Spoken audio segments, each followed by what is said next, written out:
இன்றைக்கி நம்ம வீடியோவில் என்ன பார்க்க போகிறோன்னா மூக்கடலை வந்து குழம்பு வைக்க போகிறோம். எப்படி வைக்கிறது பார்க்கலாம். சென்னா குழம்பு. அதுக்கு வந்து நான் ஒரு 100 கிராம் கொஞ்சம் மேலேயே இருக்கும் மூக்கடலை எடுத்து ஊற வச்சுருக்கேன். இப்போ இதை நல்லா க்ளீன் பண்ணி நம்ம குக்கரில் போட்டு அவிச்சு எடுத்துக்கலாம். இப்போ தண்ணி ஆட் பண்ணிக்கலாம்.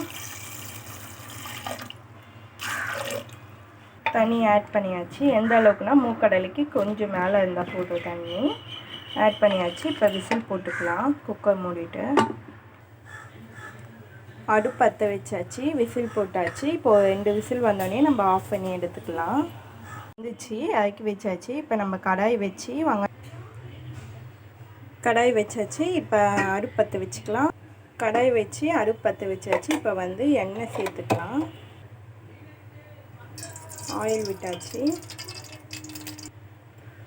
கடுகு, வெந்தயம், சோம்பு, சீரகம், கருவேப்பிலை, வெங்காயம்,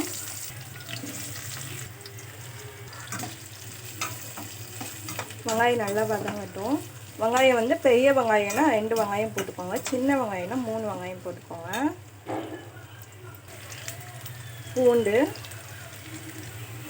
தக்காளி நல்லா வதக்கி விட்டுக்கலாம். உப்பு, நான் வந்து கல் உப்பு ஆட் பண்ணிக்கிறேன். உப்பு தேவையான அளவு ஆட் பண்ணிக்கோங்க. வதங்கிறதுக்குள்ளே நம்ம இன்றைக்கி புளி கரைச்சி எடுத்துக்கலாம். புளி நான் ஆல்ரெடி ஊற வச்சுருந்தேன். ரொம்ப கம்மியாக தான் ஊற வச்சுருக்கேன். 50 புளி தான் இருக்கும். நல்லா கரைச்சி எடுத்து வச்சுக்கலாம். கரைச்சி எடுத்து வச்சாச்சு. இப்போ பாருங்கள், தக்காளியும் நல்லா வதங்கிச்சு. இப்போ நம்ம மசாலா ஆட் பண்ணிக்கலாம். மஞ்சள்தூள், மிளகாய்த்தூள்,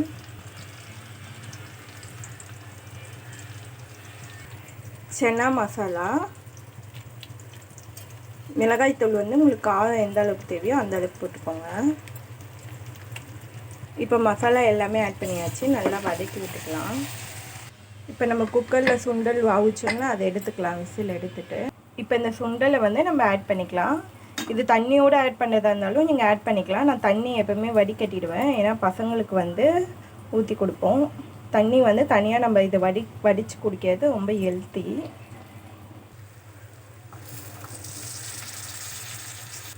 மூக்கடலையை விட அந்த தண்ணிக்கு தான் சத்து அதிகமே. எல்லா மூக்கல்லையும் ஆட் பண்ணியாச்சு. நல்லா மிக்ஸ் பண்ணி விட்டுக்கோங்க மசாலாவோட.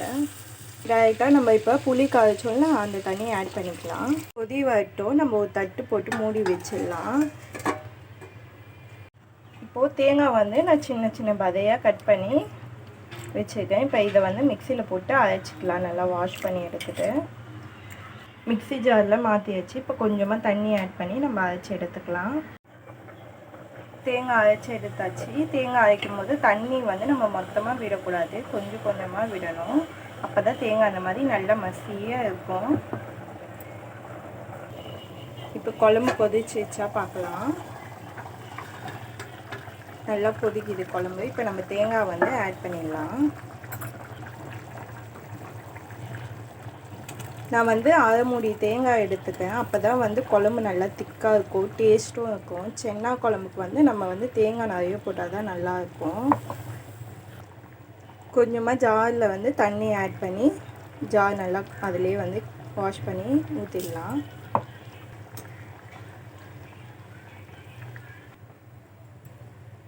நல்லா கொதிக்கிட்டோம். தேங்காய் ஆட் பண்ணோடனே நம்ம ஆஃப் பண்ணக்கூடாது அடுப்பு. மறுபடியும் குழம்பு வந்து நல்லா கொதிக்கணும். ஆயில் கொஞ்சமாக விட்டுக்கலாம். எண்ணெய்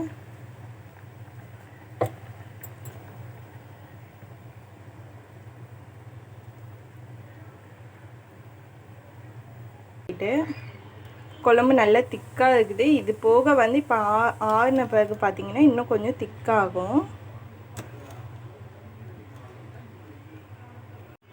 குழம்பு வேறு எண்ணத்தில் மாற்றியாச்சு. இந்த வீடியோ உங்களுக்கு பிடிச்சிருந்தால் லைக் பண்ணுங்கள், ஷேர் பண்ணுங்கள், சப்ஸ்கிரைப் பண்ணுங்கள். மறக்காமல் பெல் பட்டனை கிளிக் பண்ணுங்கள். தேங்க்யூ.